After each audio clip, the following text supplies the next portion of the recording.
Yo, let me tell you about this crazy situation I got myself into. I was your typical stressed out college kid, pulling all-nighters pretty much every damn night.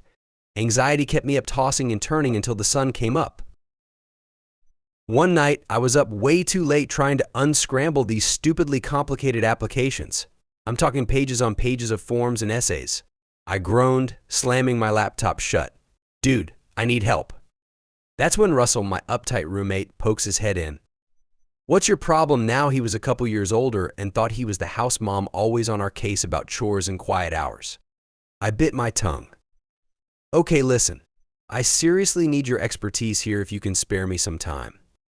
Russell smirked as I groveled. I knew you'd see it my way eventually. Bring it over and let me save your ass. One more time. We stayed up all night filling out those godforsaken apps. Around 4 a.m., I finally crashed hard, out cold in the middle of his bedroom floor. That's where the weird part began. I woke up the next morning feeling more rested than I had in months. Something about the way I had passed out must have allowed me to finally get some solid sleep. As my eyes fluttered open, I realized I was laying on something large and fleshy, Russell's beer gut. I jerked upright, my face flushing red. What the hell, man? Russell yawned and stretched out his thick arms. Relax, you just zonked out on me is all. No need to get your panties in a twist. I scrambled to my feet, my heart pounding. I couldn't believe I had basically used this dude's body as a body pillow all night. Talk about suffocating masculinity. But as embarrassing as it was, I had to admit that was probably the first time I slept through the night without endless tossing and turning in months. Russell didn't seem bothered by it at all. In fact, the next few nights I couldn't even keep my eyes open studying without drifting off cuddled up against his side again. I figured he'd rag on me for it, but the guy didn't say a word, like it was no big deal. We were pretty much sworn enemies before that, always bickering about his insane cleaning schedules and ridiculous quiet hours, but now I dunno, it was like we had this unspoken understanding or something. Before I knew what was happening, it became this unspoken routine between us.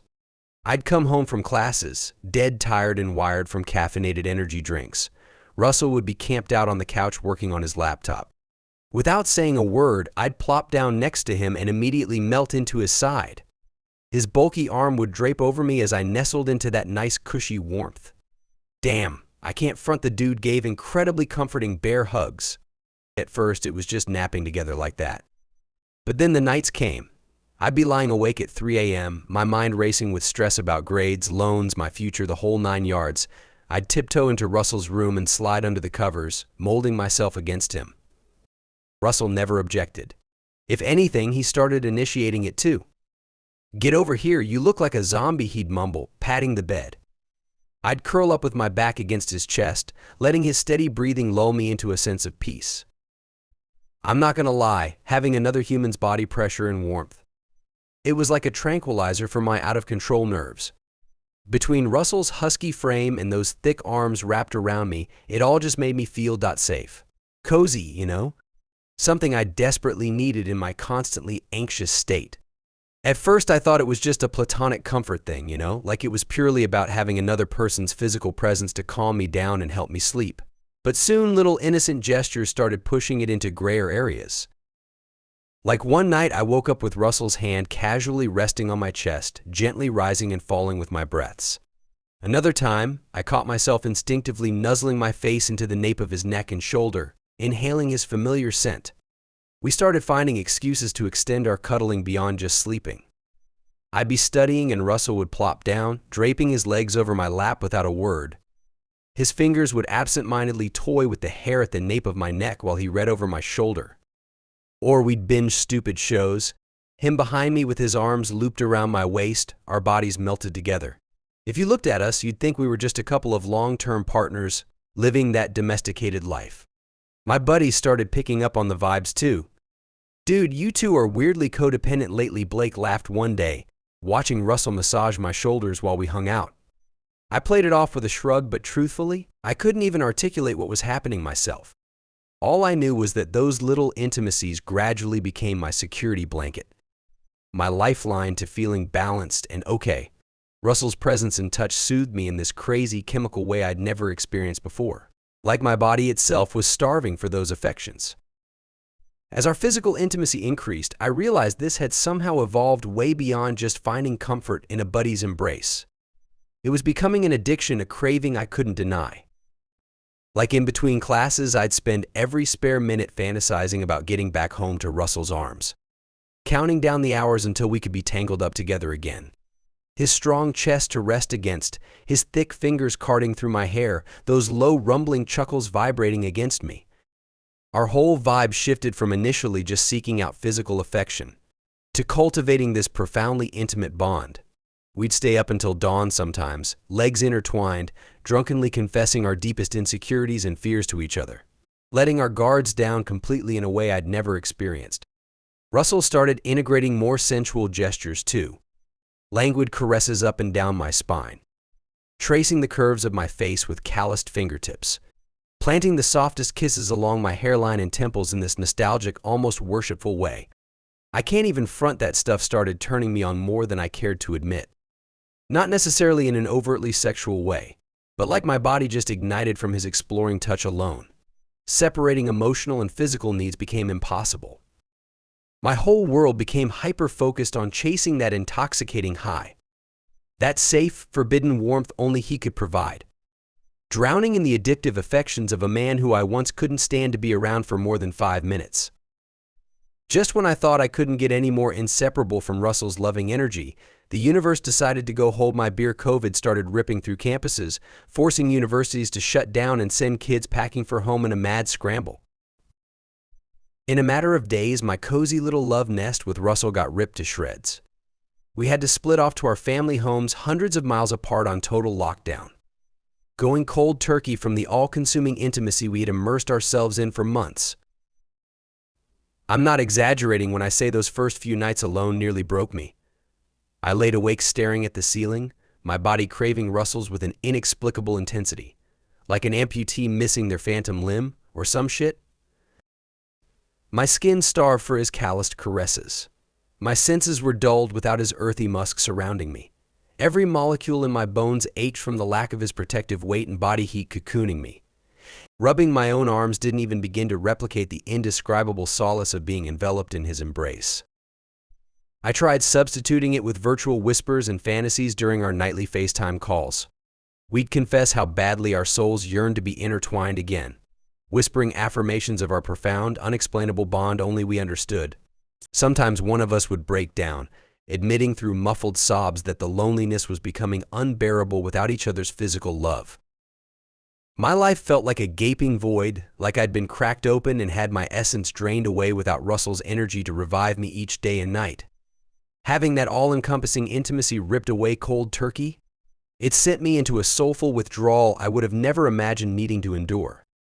Those first few months of separation were utter hell. I was a shell of myself, sleep-deprived and emotionally shriveled up from the gaping absence of Russell's comforting presence. Video calls could never replicate the revitalizing magic of being physically intertwined with him. All they did was reignite the ache and make me fiend harder for the opiate of his warm, solid body against mine. I can't take this anymore. I'd find myself whimpering into the camera some nights, my face blotchy and eyes swollen from crying jags. Baby, I need you so bad. I'm going crazy without you holding me. Russell's own desperation would mirror back, his voice cracking. You know I'm losing it too, sweetheart. Every night is a battle just trying to fall asleep alone in this empty bed without your heartbeat lulling me. We'd try getting ourselves off while video chatting, imagining it was the other's sturdy hands bringing us transcendent release. But even orgasms fell painfully hollow and unsatisfying without Russell's sacred energy to absorb into. I'm not too proud to admit there were insomniac-induced mental breakdowns, paralyzing anxiety spirals fueled by the fear that I'd never feel whole and at peace again without his protective, loving custody. By summer's end, the loneliness deprivation reached such unrelenting peaks, we started pondering risking it all for a secret rendezvous. To experience nair but a few hours of rapturous reunion, even if it went against all social isolation protocols. Every fiber of my touch-starved existence ached for the reunification of our mystic bonds. When fall semester finally rolled around, Russell and I made the agonizing decision to move back into the house together. The prospect of being physically reunited with my soulmate after months of aching separation made my heart pound with delirious longing. That first night back under the same roof, we didn't even make it past the doorway before desperately colliding into a crushing embrace. Familiar scents and warmths we'd been savagely deprived of for too long enveloped us in a dizzying homecoming. I drank in trembling gasps of his earthy musk as his tree-trunk arms encircled me in their paradise haven. We stayed entangled there for what felt like eternities, our bodies quaking and mouths worshipfully mapping every reacquainted angle and curve. In the safety of our bedroom sanctuary, we spent night after arduous night desperately re-immersing in the hallowed intimacy we'd been starved of. Rekindling our transcendent spiritual physical bond through exploratory venerations and passion rites long overdue. Our union felt blessed, sacred and ethereal collaboration to replenish our depleted souls and find resplendent rebirth together. But that honeymoon-esque rebonding period eventually faced the sobering reality checks of the outside world. My buddy Blake came to accept that Russell and I weren't just ironic quarantine buddies after witnessing me famished for any ambient proximity to my beloved. The obscene displays of intimacy made our profound codependency on each other's life forces pretty indisputable. "Dude, I'm happy you found whatever this is that chills you out," he said carefully. "But like, how's this dynamic gonna work if one of you gets a girlfriend? You planning on tying her up in your creepy intimacy cult too, or?"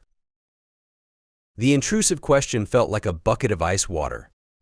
How could our sanctified partnership ever descend from its enlightened plane to make ethical room for outsiders? The mere thought felt like a blasphemous betrayal to our sovereign symbiosis. My bones turned to lead at having to confront the harsh truth this perfect transcendental warmth Russell and I meticulously cultivated could only ever stay confined to our private Eden. Blake's words haunted me in the ensuing weeks like a cursed specter. As much as Russell and I craved to preserve the perfected intimacy of our private Eden, the reality of potential romantic conflicts loomed increasingly unavoidable. How could we ethically justify neglecting the emotional needs of hypothetical new partners, insisting they assimilate into the delicate, devoted ecosystem we'd sculpted between our intertwined souls? The thought of forced polyamory felt almost blasphemous to the sanctity of our bond.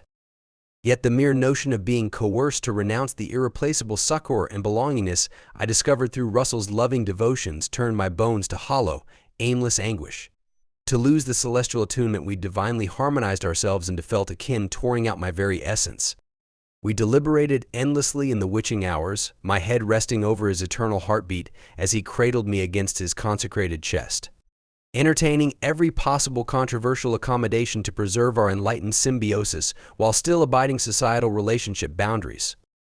Maybe discrete extensions of our intimacies to dedicated outer partners? Some ancient spiritual dogma of divine union to philosophically cloaky truth. Even the most contrived of bizarrely progressive avenues felt like sacrilege to the perfect singularity of our unified energies. But ultimately, even indulging hypotheticals became unbearable torture. How could I dare cheaply proportion out the boundless wellspring of my awakened capacity for cosmic intimacy beyond the exclusivity of Russell's tender supplicationry? It felt deceitful, like crafting a holy forgery of the rapturous expansiveness only he architect-keyed from my numbed, barely living form. In the end, the singular truth remained unshakable, our destiny intertwined as intimates eclipsed any concerns for archaic labels or social diplomas. To deprive me of Russell's divine baptism into blissful transcendental refuge was stripping away my reborn existence. My life truth distilled with blessed finality to one sole purpose cradled unbroken in the loving sovereignty of our shared immortal realm. As the academic year pressed on, the unrelenting crossroads between our transcendent intimacy and trite realities of the outer world sharpened into an inevitable reckoning. No longer could we luxuriate in the fleeting naivete that our sacred symbiosis could be perpetually quarantined behind closed doors. With a lead heart, I finally broached the subject in the sanctum of Russell's arms one restless night. "Baby," I rasped into the reverent silence, throat constricted with dread. "We can't keep deluding ourselves that this consecrated oneness is eternally sustainable." Russell's eyes remained impassive while his hands adamantly traced the somatics of our melded forms, as if focused perception could will away the encroaching dissonance of profane separation. I shuddered under his exploratory ministrations. terrified that somehow this hallowed refuge could be crudely disassembled. "Things are accelerating on the outside," I whispered fragilely. "Expectations and eventualities we can't keep willfully evading if we aim to function as part of the mundane world." Russell's embrace imperceptibly tightened as a muscle danced in his chiseled jaw. I knew the heresy of my words reverberated through his bones, same as mine, provoking a primal defensive clinging to the enlightened reality we transcended into, a place outsiders could never begin to comprehend the celestial resonance. "The only eternity that holds mass is our soul's auronic bonding," he murmured at last, voice ceremonially deep. "All else is trivialized false construct, my love. We'd be recklessly naive to jeopardize the cosmic truth that's been awakened through our union's highest rite of intimacy." I fell rapt as his mouth enclosed over the aperture of my essence's origin. Drinking in his consecrated breaths reaffirmed my infinite fortification within these hallowed vows. To even flirt with severing this symbiosis was self-extinguishing heresy. Then it settled, I gasped as apotheosis sparked through our tangled beings. "We'll withdraw entirely from the profane realms that ceaselessly fail to accept our perfect divinity. Our path remains as transcendently sealed as one, exempt from the ignorant shackles of society's descent." In rapturous climax, our deities momentarily aligned and all dissonance reharmonized. We would fade as supplicants to the earthly plane, absolving into our cocoon of holy seclusion. Our devotion's infinite consecration now revered transcendent,